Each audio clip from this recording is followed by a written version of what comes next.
आयत और फयाजी की ही शक्ल में होगा।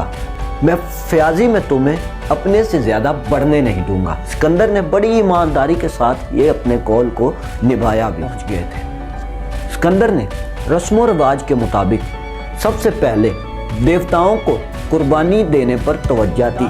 पोर्स जिसके पास वसी और अरीज अस्करी ज़राए थे और जिसे सिकंदर के बाइस हर तरफ से खदशा था, यूनानी फौज ने अटक से जलालपुर जाने वाले रास्ते को अपनाया और वहां पे पेशकदमी जारी कर दी। जैसे ही पोर्स को इस नकलो हरकत का पता चला तो उसने फौरन ही अपने बेटे की सरबराही में एक बहुत बड़ी फौज को उस हमलावर को रोकने के लिए कर दिया।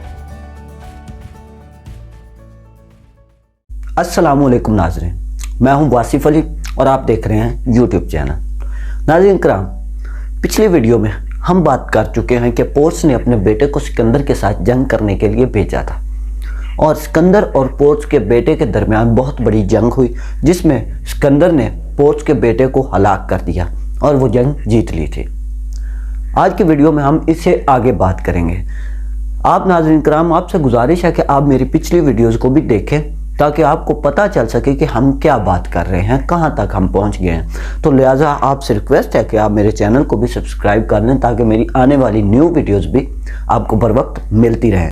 पिछली वीडियोस का लिंक भी मैं डिस्क्रिप्शन में दे दूंगा, आप वो वीडियोस भी लाजमी देखें।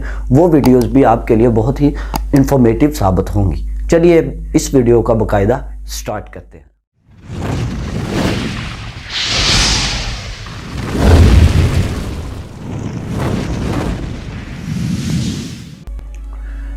पोर्स पर इसके बेटे की मौत ने बड़ा अज़ियतनाक तासुर कायम किया। वो यूनानियों पर हमला आवर फौज का मुकाबला करने के लिए बज़ाते खुद आगे बढ़ा। बयान किया जाता है कि यह मार्का बड़ा ही ज़बरदस्त था और इसमें हिंदुस्तानियों को मुकम्मल शिकस्त हुई। एरियन के मुताबिक इनके 20,000 प्यादे और 30,000 घुड़सवार हलाक हुए। इनके सभी रथगम हो गए और हाथी या तो मारे गए या जख्मों के बास माजूर हो गए, जबकि पोर्स खुद भी मैदान जंग में जख्मी हुआ। इसके बारे में बयान किया जाता है कि वो खुद भी 6 फुट की जिसामत के साथ बड़ा पुरजलाल था और अभी तक मुतासिबुल अज़ा और खुश एतवार भी था। सिकंदर ने अपने बेहतरीन दोस्त मीरू को रवाना किया कि वो मुफ्तू बादशाह को बड़े एहतराम के साथ उसके रुतबे के लिहाज से मेरे खेमे में लेकर आए। जैसे हिंदुस्तानी बादशाह शाही खेमे में पहुंचा तो सिकंदर अपने आला अफसरान के साथ उससे मिलने के लिए आगे बढ़ा। जब वो करीब आया तो सिकंदर इसकी शान शौकत और शानदार जिसामत के अलावा इसके शाहाना एतवार से बहुत ज़्यादा मुतासर हुआ। इसके बुलंद हौसले ने इसकी ताकत बिल्कुल ख़त्म होने के बावजूद भी इसका साथ नहीं छोड़ा था, जो इसे यूनानी फौजों की वजह से शिकस्त की शक्ल में सामने आई थी। सिकंदर ने मुफ्तह बादशाह से दरियाफ्त किया कि बताओ तुम्हारे साथ क्या सलूक किया जाए। सिकंदर के सवाल के जवाब में पोर्स ने यह जवाब दिया कि मेरे साथ भी वही सलूक किया जाए जो बादशाहों के साथ किया जाता है। सिकंदर मुस्कुराया और मुस्कुरा कर कहता है कि वो तो मैं बिल्कुल तुम्हारे साथ ऐसा ही करूँगा, लेकिन तुम मुझे बताओ कि मैं तुम्हारे लिए क्या कर सकता हूँ। इस पर हिंदुस्तानी बादशाह ने जवाब दिया कि मेरी तमाम ख्वाहिशात मेरे पिछले जवाबों में शामिल हैं। इन जवाबात की रफ़त से सिकंदर इतना खुश हुआ कि उसने पोर्स को मारने के बजाय अपने खुफिया दोस्तों में शामिल कर लिया। सिकंदर ने पोर्स को ना सिर्फ इसके आबाओ अजदाद की सल्तनत के तख्त पर बिठाया बल्कि इसकी तमाम सल्तनत इसे वापस कर दी, बल्कि इसकी साबका सल्तनत में वसी और अरीज इलाकों को भी शामिल कर दिया। यूनानियों की तरफ से मैदान जंग में मरने वाले बहादुर सिपाहियों की आखिरी रसूमात बड़े तजर्रुक और एहतराम के साथ अदा की गई और इंतहाई कीमती फतह हासिल करने के बाद देवताओं के लिए भी इंतहाई कीमती कुर्बानियाँ दी गई। इस वाक़ये की यादगारी के तौर पर 2 शहरों की बुनियाद भी रखी गई। एक तो चनाब के मगरबी किनारे पर जहां पर यूनानी फौज ने पड़ाव डाला था और सिकंदर जिसे अपने पसंदीदा घोड़े की नाम की मुनासबत से बुसफिलिस कहा करता था। ये घोड़ा ज़ईफुल अमरी की वजह से इस मुकाम पर आकर मर गया था, तो सिकंदर ने इस वजह से इस इलाके का नाम अपने घोड़े के नाम से रख दिया। वो घोड़ा सिकंदर का इसकी नौजवानी की उम्र से लेकर अब तक तमाम जंगों में बहुत अच्छा साथी साबित हुआ था। और दूसरा दरिया के मशरिक में था, जिसे वो नाया कहा करता था। बोस्फलिस के खंडरात का मौजूदा कस्बे जलालपुर के करीब पता लगाए गए हैं और नाया के कस्बे की शनाख्त चनाब के मशरिक में मौजूद मूंग से की गई है।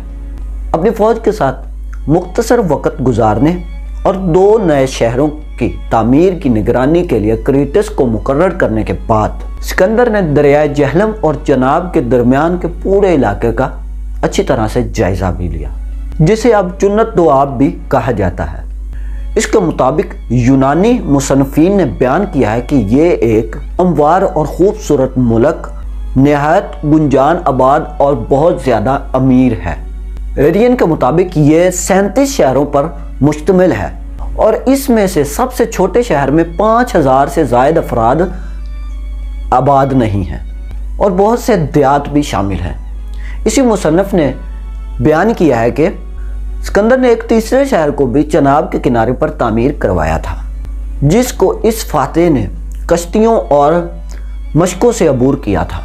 इस दरिया और रावी के दरमियानी इलाके पर एक बादशाह की हुकूमत थी, जिसका नाम भी पोर्स था, जो अपने हम नाम हरीफ के साथ हमेशा लड़ता झगड़ता रहता था।